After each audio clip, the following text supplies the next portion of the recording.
What's up, guys? It's Rob here, and today we're going to be talking about 5 oversold tech stocks that have been battered during the recession, and these stocks charts are actually starting to look more like penny stock charts than tech stock charts, so we're going to break down the fundamentals of these companies and explain why I think these stocks are really cheap buys right now. The first stock we're going to talk about is Tesla, ticker symbol TSLA. Tesla is an American technology firm that designs, produces, and sells electric vehicles as well as solar systems, and they're also starting to make a move into robotics development as well as AI. Tesla is currently priced at $227 per share with a market cap of $717 billion, a price-to-earnings ratio of 69, a 52-week low of $198, and a 52-week high of $414. The average analyst rating for Tesla stock is a 2.3, putting it between a hold and a buy, and the average analyst price target is $270, representing 18% upside from the current price. Now, for those of you who don't know, Tesla is led by one of the greatest entrepreneurs in the world, Elon Musk, who's also currently the richest man in the world. And for those of you who've been keeping up with current events, you'll know that he recently bought Twitter as well. And for many investors, the only reason they invest in Tesla stock at all is because Elon Musk is in charge, and he's proven himself to be one of the world's great geniuses by pioneering the creation of technologies such as Tesla's autopilot, Neuralink, the SpaceX Falcon 9 rocket, and a whole bunch more. But regardless of what you think of Elon Musk, you have to admit that what he's done with Tesla is very impressive. He's managed to create the largest car company in the world by market cap, and he's done it rather quickly. Most car companies that we know today have been around for 50 to 100 years, whereas Tesla has been around for less than 20, and they've already changed the electric vehicle landscape dramatically. Tesla is currently dominating the electric vehicle market in the US, outselling every company in every state except Nissan did beat them in Alaska, but just barely. Currently, Tesla is on sale because, as you can see over the past year, their stock price has been getting slammed because they've been having trouble with the worldwide semiconductor shortage as well as a prolonged shutdown of their China factory caused by the pandemic,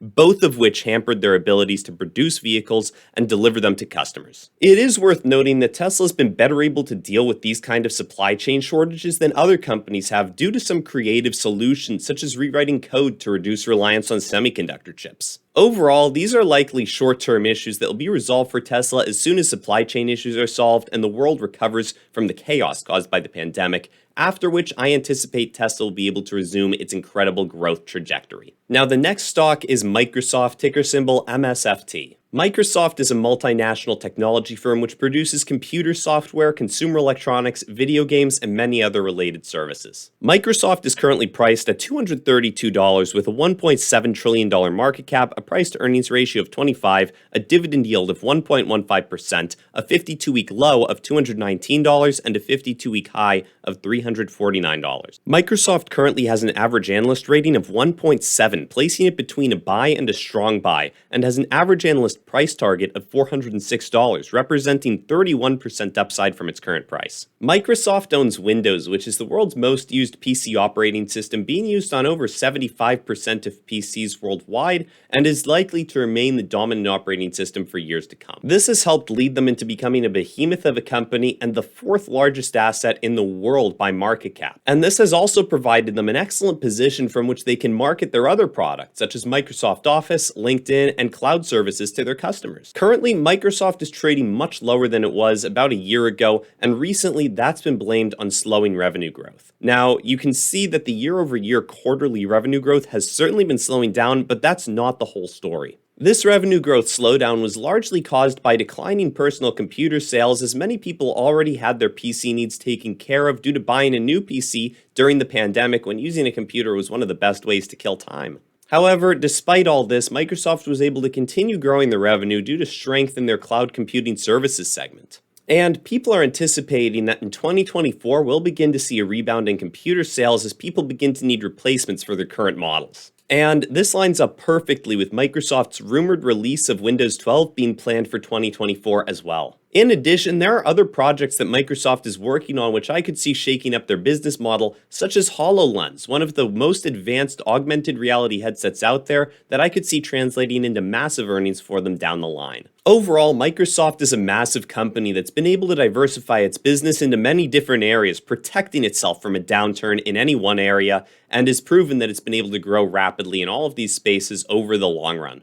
And the next stock is Adobe, ticker symbol ADBE. Adobe is a computer software company which provides digital marketing solutions and creation tools to both individuals and businesses, and lately they've been researching artificial intelligence tools as well. Adobe currently trades for $316 per share, has a market cap of $147 billion, a price-to-earnings ratio of 30.5, a 52-week low of $274, and a 52-week high of almost $700.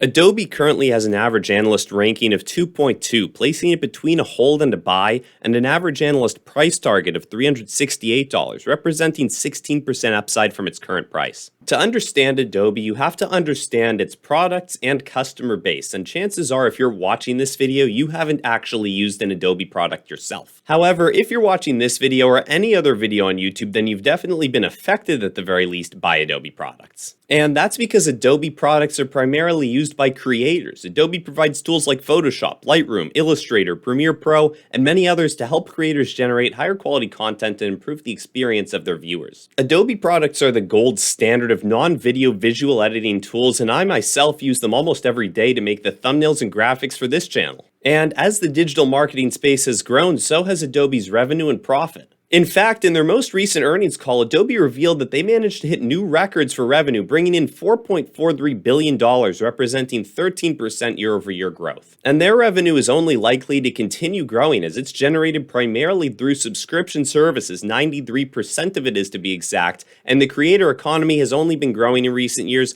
and is likely to continue to grow as 29% of children reportedly want to become creators for a living. Despite this, Adobe's stock price has only been moving down for the past year, and during their most recent earnings call, they moved down 17% in a single day, despite beating earnings, breaking new records, and growing every segment of their business. This fall in price is mostly due to the announcement that Adobe will be acquiring a competitor in the digital creation space, Figma. Figma is an all-in-one design platform meant to help creators design systems, prototype those designs, and coordinate with members of their team to achieve better design solutions. The reason this acquisition has been hurting Adobe stock is that investors believe Adobe is overpaying for the deal, noting that the $20 billion they're paying for Figma is actually 50 times the estimated annual recurring revenue for 2022. Regardless, Adobe executives have stated that they are confident this acquisition will help them to reimagine the future of creativity and productivity, accelerate creativity on the web, advance product design, and inspire global communities of creators, designers, and developers. Overall, only time will tell if this acquisition was the right move or not, but Adobe is currently trading at a very low valuation because of the bad press it's gotten due to the acquisition, as well as the overall state of the economy, making them a buy in my book. And the next stock is Amazon, ticker symbol AMZN. Amazon is one of the world's largest technology companies, and they engage in e-commerce, video streaming, web services, physical retail, and so much more. Amazon is currently trading for $96 per share with a market cap of $984 billion, a price-to-earnings ratio of 93, a 52-week low of $96, and a 52-week high of $188. Currently, Amazon has an average analyst rating of 1.8, placing it between a buy and a strong buy, and has an average analyst price target of $143, representing 48% upside from its current price. Amazon is the world's largest retailer, beating out major competitors like Walmart or CVS, and its lead has been made more significant over the past 2 years due to a surge in online shopping during the pandemic. In fact, Amazon has been the beneficiary of being in a rapidly growing industry for the past decade and is likely to continue benefiting from this for years to come. As you can see, e-commerce sales have been growing at a rapid pace for the past 10 years, and they're projected to continue growing for many more. Of course, in recent months, we've seen a slowdown in online shopping as many lockdowns ended,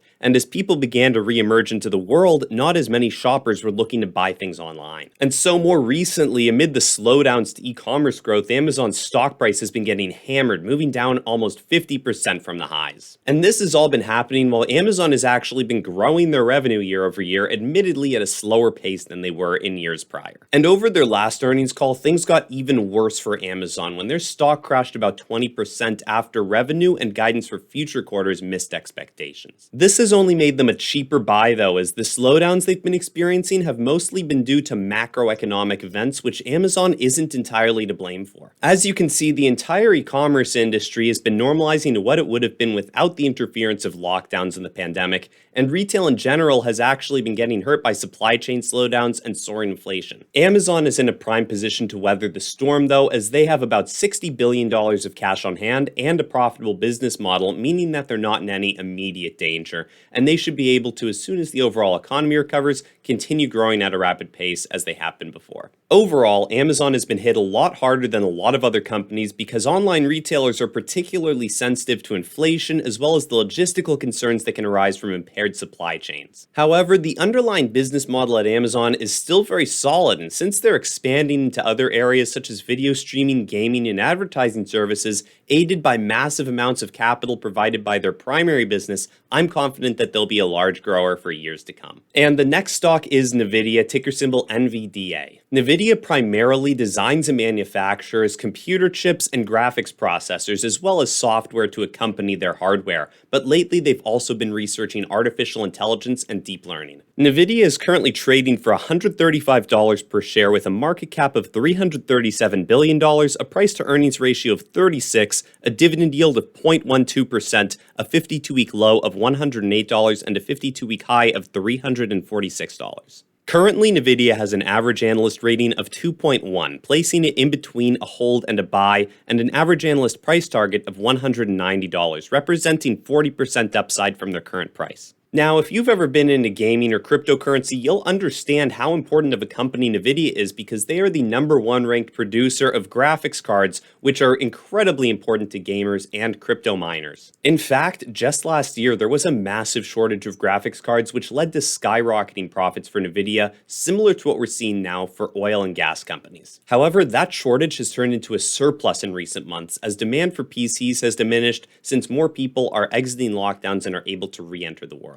That hasn't stopped NVIDIA from continuing to grow, though, admittedly at a slower pace than they have been in years prior. The thing about NVIDIA is that the business they operate has repeat customers built into the equation, and this year being slow more so reflects a temporary lack in demand than an overall slowdown in their business model. What I mean by that is that since graphics cards are constantly being improved and the software people use them to render are being improved as well, they quickly become outdated, and just because people have already bought up lots of the PCs that they're going to need due to being cooped up during the pandemic, doesn't mean that people won't need PCs again in following years. In fact, in subsequent years, NVIDIA could actually be growing faster than it has been in the past due to so many people being introduced to either gaming or crypto mining for the first time during the pandemic and eventually needing an upgrade. Overall, the slowdowns we've seen to NVIDIA's sales over the past couple of months and the resulting decreases in stock price only make NVIDIA a more attractive buy in my opinion. I only see demand for graphics cards increasing over the next many years as interest in gaming, crypto mining, and virtual reality continue to increase, and as people across the world are introduced to technologies they've never had access to for the first time. If you enjoyed and want to learn more about stocks, then please consider subscribing to the channel, and keep in mind none of this is financial advice. Bye.